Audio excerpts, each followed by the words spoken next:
विद्यार्थी मित्रमैत्रिणींनो, मागील व्हिडिओमध्ये आपण आपल्या 12वीच्या पाठ्यपुस्तकातील विभाग क्रमांक 5 यामधील निबंध लेखन या घटकाचा अभ्यास केलेला आहे. त्यामध्ये आपण निबंध लेखनाचे स्वरूप आणि पूर्वतयारी या घटकाचा अभ्यास केलेला आहे. आज आपण निबंध लेखन या घटकातील निबंधाचे प्रकार या घटकाचा अभ्यास करणार आहोत. आपण पाहिलं की मागील व्हिडिओमध्ये निबंध म्हणजे काय, निबंधाचे स्वरूप कसे असते, निबंध लेखनाची पूर्वतयारी कशी केली पाहिजे आणि निबंध लिहिताना कोणकोणत्या घटकांचा आपण विचार केला पाहिजे. आज आपण निबंधाचे विविध प्रकार जाणून घेणार आहोत.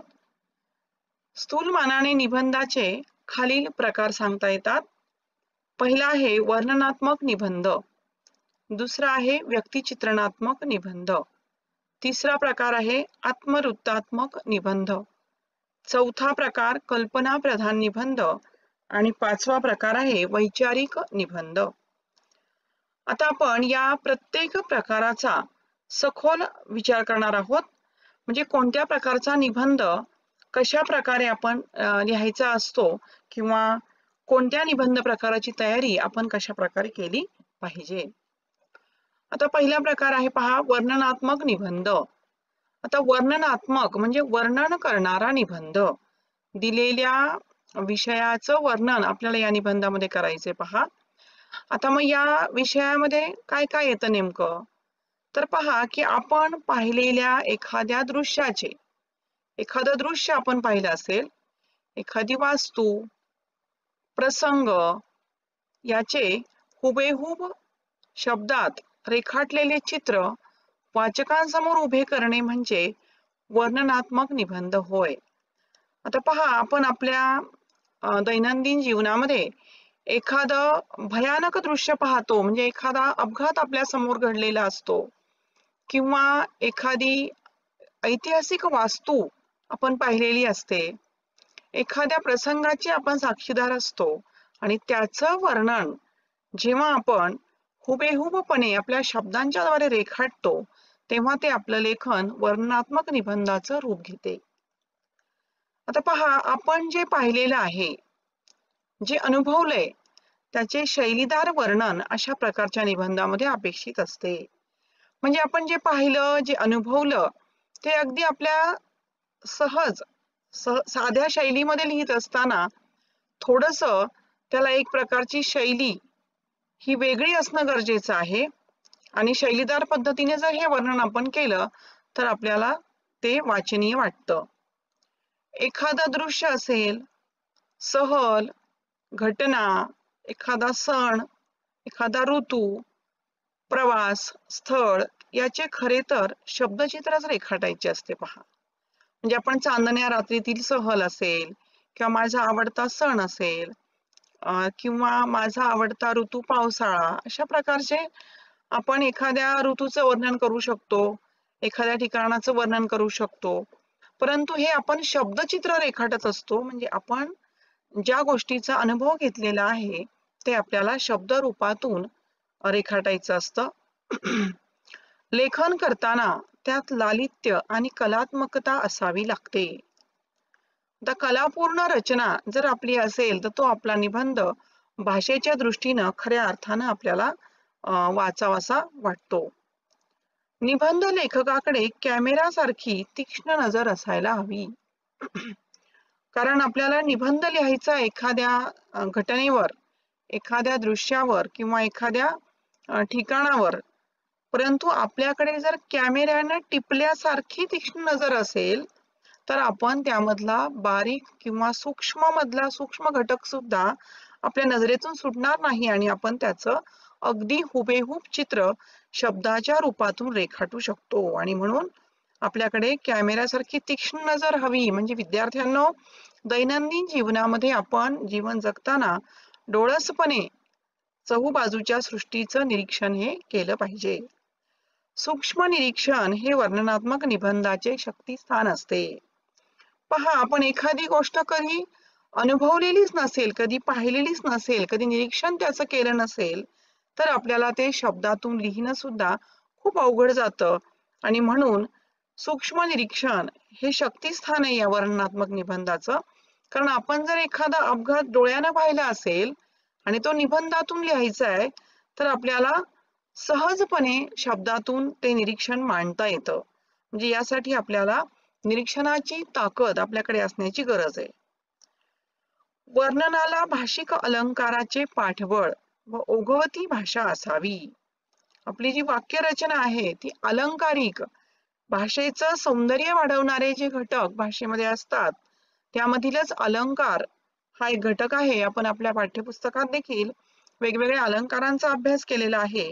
आणि म्हणून आपण जे वर्णनात्मक निबंधामध्ये शब्दचित्र रेखाटतो किंवा शब्दाच्या माध्यमातून वर्णन करत असतो, त्यामध्ये थोडीशी अलंकारिक रचना जर आली तर आपल्याला ते जे वर्णन आहे ते अत्यंत वाचनीय होऊ शकतं. थोडक्यात काय, तर वर्णनात्मक निबंध वर्णनात्मक निबंधात भाषेचे महत्व अनन्यसाधारण असते. म्हणजे भाषा कशी आहे, म्हणजे एकाच प्रसंगाचं वर्णन जेव्हा अनेक जण करतात, त्यामधील काही जणांचं वर्णन हे वाचनीय वाटतं, पुन्हा पुन्हा वाचावंसं वाटतं. म्हणजे त्यामध्ये जी भाषा योजलेली आहे तिचं महत्व खऱ्या अर्थानं अनन्यसाधारण असतं. म्हणजे शब्दांची रचना निबंध लिहिताना कोण कशा प्रकारे करतंय यावर त्या निबंधाचं जे काही गोडवा आहे किंवा त्याचं वाचनीयता आहे ती त्यावर अवलंबून असते. उदाहरणार्थ आता काही नमुना विषय इथे आपण दिलेले आहेत पहा. आमची अविस्मरणीय सहल. आता या ठिकाणी पाहिलेल्या ठिकाणाचं सहलीचं वर्णन करायचंय.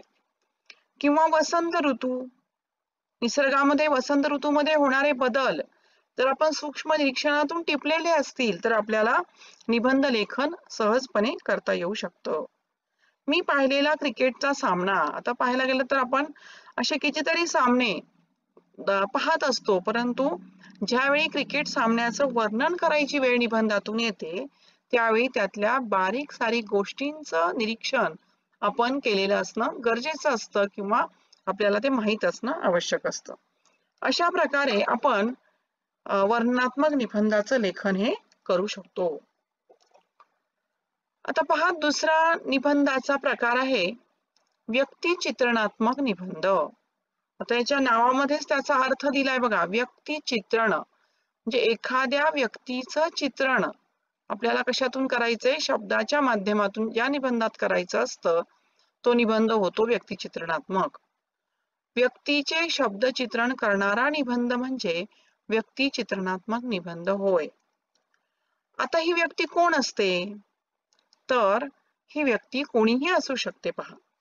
अगदी आपली आई असेल, वडील असतील, काका, आपल्या परिसरामध्ये येणारा एखादा फेरीवाला असेल, आपल्या घरी येणारा पेपरवाला असेल, आपल्याकडे येणारा पोस्टमन असेल आपल्या भागातला, एखादी भाजी विक्रेती स्त्री असेल, आपल्या पाहण्यातला शेतमजूर असेल, शिक्षक असतील, डॉक्टर असतील, एखादा लोकप्रतिनिधी असू शकतो, एखादा पोलीस अधिकारी असू शकतो, एखादा कलावंत सुद्धा असू शकतो. अशी कोणीही व्यक्ती असू शकते की जिचं आपण व्यक्तिचित्रण लिहू शकतो, जिच्यावर आपण व्यक्तिचित्रणात्मक निबंध लेखन करू शकतो. मग आता ह्या व्यक्तिचित्रणातल्या निबंधामध्ये नेमकं काय गरजेचं असतं पहा, तर त्यामध्ये अट फक्त एकच, नेमक्या शब्दाच्या माध्यमातून त्या व्यक्तीचे हुबेहूब चित्तवेधक आणि कलात्मक शब्दचित्र उभे करता आले पाहिजे. आता पहा, हुबेहूब म्हणजे ती व्यक्ती आपल्या डोळ्यासमोर उभी राहिली पाहिजे त्या शब्दातून. चित्तवेधक, आपल्या मनाचा ठाव घेणारं ते वर्णन पाहिजे त्याच्यामध्ये आलेलं. आणि कलात्मक शब्दचित्र, त्यामध्ये असणारी जी भाषेची रचना आहे ती कलापूर्ण असली पाहिजे. अशा घटकांच्या आधारे शब्दांच्या माध्यमातून आपल्याला हे व्यक्तिचित्र रेखाटता आलं पाहिजे. व्यक्तिचित्रणात्मक निबंध वाचताना ती व्यक्ती वाचकाच्या डोळ्यासमोर उभी राहिली पाहिजे. पहा, आपल्या मराठीमध्ये सुप्रसिद्ध विनोदी साहित्यिक आहेत पहा, पु ल देशपांडे यांचा व्यक्तिचित्रणाचा एक संग्रह आहे बघा, व्यक्ती आणि वल्ली नावाचा.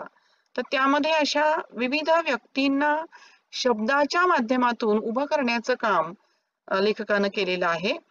आपल्याला जेव्हा निबंधामध्ये व्यक्तिचित्र रेखाटायचं असतं तेव्हा त्या व्यक्तीचं शब्दचित्र आपण उभं करत असतो, म्हणजे शब्दाच्या माध्यमातून ती व्यक्ती आपल्या डोळ्यासमोर उभी राहत असते. आता अशा निबंधात त्या व्यक्तीचं संपूर्ण जीवन चरित्र तपशीलवारपणे लिहिणे अपेक्षित नसते. म्हणजे अगदी त्याच्या जन्मापासून त्याने त्याच्या जीवनामध्ये घडलेल्या सर्व घटना जशाच्या तशा उतरवणे म्हणजे व्यक्तिचित्रण नाही पहा. तर तथापि त्या व्यक्तीची शरीरयष्टी म्हणजे त्या व्यक्तीचं दिसणं, त्याचं व्यक्तिमत्व काय आहे, त्या व्यक्तीच्या सवयी, त्यांच्या लकपी, काही वेगळ्या लकपी असतात बघा प्रत्येक व्यक्तीच्या, त्या लकपीवरनं सुद्धा आपण तो व्यक्ती आपल्याला ओळखू येऊ शकतो.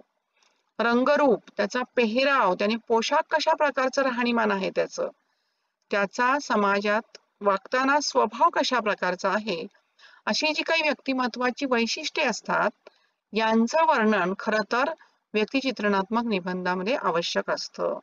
म्हणजे या घटकांच्या आधारे संपूर्ण व्यक्तीच आपल्या डोळ्यासमोर यायला मदत होते. व्यक्तिचित्रण म्हणजे केवळ त्या व्यक्तीच्या माहितीचा तपशील नव्हे, तर ते त्या व्यक्तीच्या व्यक्तिमत्वाचे, कर्तृत्वाचे सुसंगत आणि लालित्यपूर्ण शब्दचित्रच असते. ते वाचून वाचकाला साहित्यिक आनंद आणि प्रेरणा मिळते. व्यक्तिचित्रण मार्मिक शब्दांनी बहरलेले आणि विचारांनी फुललेले असले पाहिजे. आता मार्मिक शब्दांनी बहरलेले, मार्मिक म्हणजे योग्य, योग्य शब्दांची रचना एखाद्या व्यक्तीच्या स्वभावासाठी असेल किंवा त्याच्या शरीरयष्टीसाठी असेल, जे योग्य मार्मिक शब्द आहेत त्याची जर योजना आपण निबंधात केली तर आपल्याला हा निबंध खऱ्या अर्थानं वाचनीय होतो. आता नमुना विषय पहा, माझे आवडते शिक्षक, माझी आई. आता या विषयावर आपण व्यक्तिचित्रणात्मक निबंध लिहायला जर घेतला तर आपल्या संबंधित, आपल्या सहवासात असणाऱ्या आपल्या आवडत्या शिक्षकाचं किंवा आपल्या आईचं व्यक्तिचित्रण आपल्याला लिहायचंय निबंधातून. अशा वेळी आपण त्यांचं दिसणं, त्यांच्या सवयी, लकपी, त्यांचा स्वभाव, त्यांचा पोशाख, त्यांच्या एकूण व्यक्तिमत्वाची वैशिष्ट्ये, ह्या सगळ्यांचं शब्दरूप आपण देत असतो आणि त्यातून हा निबंध साकारत असतो. आता निबंधाचा तिसरा प्रकार आहे बघा, आत्मवृत्तात्मक निबंध. आत्मवृत्तात्मक हे स्वविषयक लेखन, आत्मचरित्रात्मक निबंध असं म्हणायला याला हरकत नाही.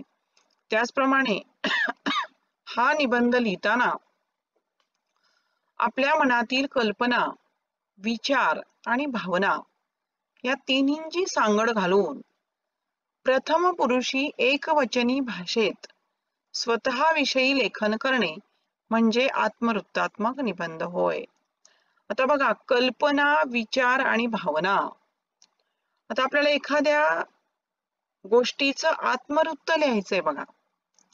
आता आत्मवृत्त म्हणजे स्वविषयक लेखन, स्वतःविषयी लेखन करायचंय, पण ते प्रथम पुरुषी एकवचनी.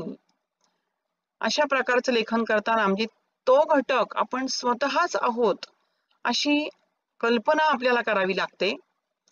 ही कल्पना आपण केल्यानंतर ती व्यक्ती आपण असलो तर आपल्या मनामध्ये काय विचार येऊ शकतात, आपल्या कोणत्या भावना असू शकतात, आणि ह्या सगळ्याचा एकत्र संगम, ह्या तिन्हीची एकत्र सांगड घालून आपल्याला हा निबंध लिहावा लागतो.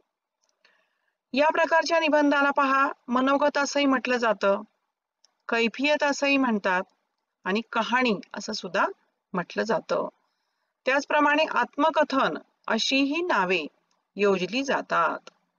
म्हणजे फक्त आत्मवृत्तात्मक असं नाही, तर त्याला मनोगत, कैफियत, कहाणी आणि आत्मकथन असंही म्हटलं जातं. समानार्थी शब्द आहेत हे सगळे. अशा प्रकारच्या निबंधात ज्याचे आत्मकथन करायचे त्याच्या अंतरंगात मनाने शिरून आपण त्याची सुखदुःखे, त्याचे अनुभव यांच्याशी एकरूप होऊन आपल्याला कथन करायचे असते. म्हणजे दुसऱ्याचं विश्व, दुसऱ्याचं भावविश्व, दुसऱ्याची सुखदुःख, दुसऱ्याचे अनुभव हे माझेच आहेत, त्याच्याशी आपल्याला एकरूप व्हावं लागतं आणि मग ते आपल्याला कथन करावं लागतं. म्हणजे खऱ्या अर्थानं आत्मवृत्तात्मक निबंध आकाराला येऊ शकतो. या कथनात कल्पना विलासाला भरपूर वाव असतो. पहा, आता हा निबंध आत्मवृत्तात्मक असतो, परंतु इथे काय म्हटलंय की या कथनामध्ये कल्पनेला वाव असतो. कारण निबंध लेखक जेव्हा एखादा आत्मवृत्तात्मक निबंध लिहितो तेव्हा निबंध लेखकाचं अस्तित्व वेगळं असतं आणि निबंध लिहिताना तो ज्या घटकाचं आत्मवृत्त लिहितोय त्या घटकाशी एकरूप झालेला असतो. तो घटक म्हणजे तो स्वतःच आहे अशी कल्पना तो करत असतो आणि त्यामुळे हा संपूर्ण निबंध कल्पना विलासाला वाव देऊनच लिहिलेला असतो. आता पुढे पहा, दिलेल्या विषयाच्या अनुषंगाने घडलेल्या प्रसंगाचे संगतवार कथन करण्यापेक्षा काही निवडक प्रसंग चटकदार पद्धतीनं लिहिणे परिणामकारक ठरते. आता आपण दुसऱ्या व्यक्तीचे अनुभव, त्याची सुख-दुःख याच्याशी आपण एकरूप होतो निबंध लिहिताना. पहा, त्याचं अनुभव विश्व म्हणजे आपलंच आहे. हे करत असताना आपण सगळंच्या सगळं लिहिण्यापेक्षा किंवा सांगण्यापेक्षा निबंधाच्या द्वारे त्यामधील जे निवडक प्रसंग आहेत त्याच्या अनुभव विश्वातले त्याच्यावर आपण चटकदार पद्धतीनं, परिणामकारक पद्धतीनं जर लिहिलं तर ते जास्त योग्य ठरू शकतं. आत्मचरित्रात्मक निबंध लिहिताना त्या व्यक्तीच्या अंतरंगात शिरावे लागते, म्हणजेच परकाया प्रवेश करावा लागतो. पहा, आपल्याला नदीची आत्मकथा लिहायची किंवा नदीचं आत्मवृत्त लिहायचंय, तर आपणच नदी आहोत अशी कल्पना आपण करणार असतो आणि नदीचं जे भावविश्व आहे, तिची जी सुख दुःख आहे, तिचे जे अनुभव आहेत ते जणू आपलेच अनुभव आहेत असं आपण समजतो. म्हणजे परकाया प्रवेश, पर म्हणजे दुसऱ्याची आणि काया म्हणजे शरीर, परकाया प्रवेश करणे म्हणजे दुसऱ्याच्या शरीरामध्ये आपण प्रवेश करायचा, म्हणजे तो घटक आणि आपण एकरूप आहोत अशी कल्पना आपल्याला हा निबंध लिहिताना करावी लागते. त्याशिवाय आपण आपल्याला बाजूला ठेवून त्या घटकाचं आत्मकथन लिहू शकत नाहीत. आत्मवृत्ताची भाषा ही प्रथम पुरुषी असणे अत्यंत आवश्यक आहे. बघा, म्हणजे आता उदाहरणार्थ वसुंधरेचं मनोगत असेल तर निबंधामध्ये वसुंधराच कथा सांगते आहे किंवा वसुंधरा बोलते आहे अशा प्रकारची रचना आवश्यक आहे. पहा, किंवा शेतकऱ्याचं आत्मकथन असेल तर शेतकरी त्या ठिकाणी बोलणार आहे, तो त्याचे अनुभव उलगडणार आहे. परंतु बऱ्याचदा पहा की विद्यार्थी आत्मकथनात्मक निबंध लिहिताना काय करतात, तर शेतकऱ्याचं आत्मवृत्त लिहायचंय ना आपल्याला, मग माहितीतल्या शेतकऱ्याविषयीची कहाणी स्वतः सांगतात, म्हणजे तृतीय पुरुषी निवेदन करतात. तर हे खऱ्या अर्थानं योग्य होत नाही. म्हणजे आम्हाला ज्या वेळेला आम्ही 12वीचे पेपर तपासतो बोर्डाचे, त्यावेळेला बहुसंख्य विद्यार्थ्यांच्या लेखनामध्ये असा दोष दिसतो, म्हणजे विद्यार्थ्याला खूप लिहावंसं वाटतं, भरभरून निबंध लेखन केलेलं असतं, परंतु त्या ठिकाणी शेतकरी स्वतः त्याचं अनुभव कथन करीत नसतो, तर विद्यार्थी माहितीतल्या शेतकऱ्याविषयी सांगत असतो. म्हणजे अशा प्रकारचं लेखन खरं तर अपेक्षित नाहीये. इथे प्रथम पुरुषी भाषा ही या आत्मवृत्तात्मक निबंधात असायला हवी. आत्मकथा आटोपशीर हवी, अनावश्यक व पाल्हाळिक वर्णन नसावे. आटोपशीर म्हणजे या ठिकाणी आपल्याला भाषेची जी रचना आहे ती करताना उगीचच पाल्हाळिक रचना आपण करता कामा नये. त्यामध्ये आत्मकथा ही वाचनीय वाटली पाहिजे, ती आपल्या हृदयापर्यंत पोहोचली पाहिजे. अशा प्रकारे आटोपशीर शब्दामध्ये आवश्यक घटकांना घेऊन अनावश्यक गोष्टी टाळून, पालढा टाळून आपण तो निबंध लिहिलेला असावा. वर्ण्य विषयाची सुखदुःख तर वर्ण्य विषय म्हणजे ज्याचं आपल्याला निबंधामधून वर्णन करायचंय, ज्याच्याविषयी सांगायचंय किंवा ज्याचं आत्मवृत्त लिहायचंय त्याला आपण वर्ण्य विषय असं म्हणूया.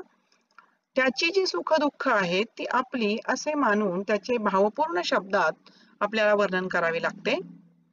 आता काही या ठिकाणी पहा नमुना विषय आपण घेऊया. आता उदाहरणार्थ सैनिकाच्या पत्नीचे आत्मवृत्त, छत्रीचे आत्मवृत्त आणि नदीची आत्मकथा. आता यामध्ये बघा सैनिकाच्या पत्नीचं आत्मवृत्त आपल्याला लिहायचंय. म्हणजे या ठिकाणी सैनिकाची पत्नी हा निबंध लेखक स्वतः आहे. म्हणजे विद्यार्थी निबंध लेखन करत असताना ते स्वतः सैनिकाची पत्नी आहेत अशी कल्पना करून, म्हणजे परकाया प्रवेश करून तिचं जे अनुभव विश्व आहे, तिची जी सुख दुःख आहेत ती आपलीच आहेत अशी कल्पना करून आपल्याला हे आत्मवृत्त लिहावं लागतं. म्हणजे खऱ्या अर्थानं ते आपल्या हृदयापर्यंत पोहोचतं आणि ती रचना खऱ्या अर्थानं योग्य ठरते. त्यानंतर हा निबंध लिहित असताना आरंभ मध्य शेवट या गोष्टींचंही भान आपल्याला ठेवावं लागतं. मुद्देसूदपणाही त्यामध्ये आलेला असला पाहिजे, कुठल्याही प्रकारचा पाल्हाळ नको आणि आटोपशीर अशी ही रचना व्हायला हवी. छत्रीचं आत्मवृत्त लिहित असताना आपण तो छत्री हा जरी निर्जीव घटक असला तरी आपण स्वतः छत्रीच आहोत अशी कल्पना, म्हणजे आपण परकाया प्रवेश करायचा आहे, आपण छत्री आहोत अशी कल्पना निबंध लिहित असताना करून छत्रीचं अनुभव विश्व आपलंच आहे हे समजून घेऊन हा निबंध लिहायचा असतो. तर विद्यार्थ्यांनो, अशा प्रकारे जर आपण आत्मवृत्तात्मक निबंध लिहिला तर खऱ्या अर्थानं या निबंधातील लेखनामध्ये ह्या जिवंतपणा जो आहे तो आपल्याला अनुभवायला मिळू शकतो. चौथा प्रकार आहे पहा, कल्पना प्रधान निबंध. आता याच्या नावामध्येच कल्पना आहे. जे काल्पनिक कल्पना विश्वाला भरपूर वाव या निबंध लेखनात असतो. या प्रकारच्या निबंधात कल्पना विलासाला महत्व दिलेले असते. सहज सुंदर वैविध्यपूर्ण आणि नवनवीन कल्पनांच्या उत्तुंग भराऱ्यांनी हा निबंध प्रकार नटलेला असतो. अतिशय सुरेख कल्पना. आता पहा, आपण मागील व्हिडिओमध्ये लक्षात घेतलं होतं की आपण जर सुंदर सुंदर दृश्य पाहिली, चांगल्या चांगल्या पुस्तकांचं वाचन केलं, चांगल्या गोष्टींचं श्रवण केलं तर आपलं अनुभव विश्व समृद्ध होतं आणि आपण बहुश्रुत होतो. अशा वेळी आपल्याला उत्तुंग कल्पनांची जी भरारी आहे ती मारता येते आणि मग हे कल्पना विश्व ज्याचं समृद्ध आहे, त्याला खूप चांगल्या कल्पना करता येऊ शकतात, त्याला कल्पना प्रधान निबंध लिहिणं अवघड नाही. आता उदाहरणार्थ बघा, मी पक्षी झालो तर असा विषय आपण जर आपल्या कृतीपत्रिकेत पाहिला तर हा विषय वाचता क्षणीच तोच निबंध लिहायचा असा मोह विद्यार्थ्यांना होतो पहा. पण 5-10 वाक्यानंतर आगळ्या वेगळ्या कल्पना सुचणे थांबले तर मात्र अडचण होते. आणि काही विद्यार्थ्यांच्या बाबतीमध्ये असं होतं, निबंधाला खूप आवेशात छान सुरुवात करतात आणि एखादा परिच्छेद लिहून झाला की विद्यार्थ्याची गाडी मंदावते. परत दुसऱ्या विषयाचा ते विचार करू लागतात. मग असं का होतं? तर असं होऊ नये मग यासाठी विविध स्वरूपाच्या कल्पना करण्याचा सवय ही असावी लागते.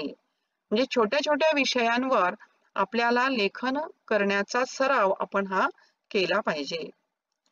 कल्पनेच्या दुनियेत रमण्याचा रियाज म्हणजे सराव करावा लागतो. प्रयत्नातून तो साध्य होतो. एका कल्पनेतून दुसरी, दुसरीतून तिसरी, चौथी अशी एकापेक्षा एक सुंदर सुंदर कल्पनांची साखळी ही आपल्याला जोडता आली पाहिजे. म्हणजे कल्पनेचं भावविश्व आपलं समृद्ध असलं पाहिजे, यासाठी आपण घेतलेले अनुभव देखील आपल्या गाठीशी असले पाहिजेत. अनोख्या कल्पनांनी नटलेला निबंध वाचकांना नक्कीच गुंतवून ठेवतो. पहा, आता प्रत्येकाचे जे काही अनुभव आहेत ते वेगळे असतात, प्रत्येकाचं लेखन वेगळं असतं आणि त्यामुळे आपल्या आत्माविष्काराला पूर्ण संधी या ठिकाणी असते आणि म्हणून या निबंधामध्ये खऱ्या अर्थानं वैविध्य आपल्याला पाहायला मिळू शकतं. उदाहरण द्यायचं म्हटलं तर पहा, मी अभिनेता किंवा मी अभिनेत्री झाले तर, किंवा अभिनेता झालो तर, असा विषय जर आला तर कल्पनेच्या भराऱ्या आपल्याला खूप मारता येतील आणि त्याचं मुद्देसूद लेखन करणं हे आपल्या हातामध्ये आहे. दुसरं उदाहरण आहे, मला लॉटरी लागली तर. पहा, आता लॉटरी लागणं हा खरोखर योगायोग, परंतु लॉटरी लागली तर ही जर कल्पना निबंधातून करायची असेल तर आपलं चिंतन पाहिजे, आपण चांगल्या कल्पना त्या भोवती केल्या पाहिजेत की लॉटरी मधून जी रक्कम मिळणार आहे तिचा विनियोग मी कोणत्या स्तरापर्यंत करू शकते, माझी कल्पना किती विस्तारित होत जाते, मी आणि माझं विश्व इतकं मर्यादित न राहता समाजासाठी मी माझ्या लॉटरीचा उपयोग कुठपर्यंत करू शकते, या सगळ्या गोष्टीची कल्पना आपण या निबंधातून व्यक्त करू शकतो. पाचवा प्रकार आहे बघा निबंधाचा, वैचारिक निबंध. वैचारिक या ठिकाणी वैचारिक निबंधामध्ये विचारांना महत्व असते. पहा, यालाच चिंतनात्मक निबंध असेही म्हणतात, कारण मनामध्ये एखाद्या विषयासंबंधीचे विचार येणं म्हणजे आपल्याला त्याचं चिंतन करावं लागतं आणि मग त्याची सांगड घालून आपण तो निबंध लिहित असतो, म्हणून याला चिंतनात्मक असंही म्हटलं जातं. वैचारिक निबंध म्हणजे विचारांवर आधारलेला निबंध. आपले विचार पटवून देण्यासाठी त्याची मांडणी ही सुसंगत करावी लागते. आपण कितीही विचार केला तरी मनामध्ये आलेल्या विचारांना व्यक्त करताना त्याचा क्रम लावावा लागतो, सुसंगतपणे एकातून दुसरा मुद्दा उलगडत न्यावा लागतो, म्हणजे आपला जो विचार आहे तो सुसंगतपणे इतरांपर्यंत पोहोचू शकतो. एखाद्या विचाराला, एखाद्या समस्येला प्राधान्य देऊन त्या संबंधीची साधक बाधक चर्चा करणारा निबंध म्हणजे वैचारिक निबंध होय. साधक बाधक चर्चा हे दोन्ही बाजूने विचार एखाद्या घटकाचा.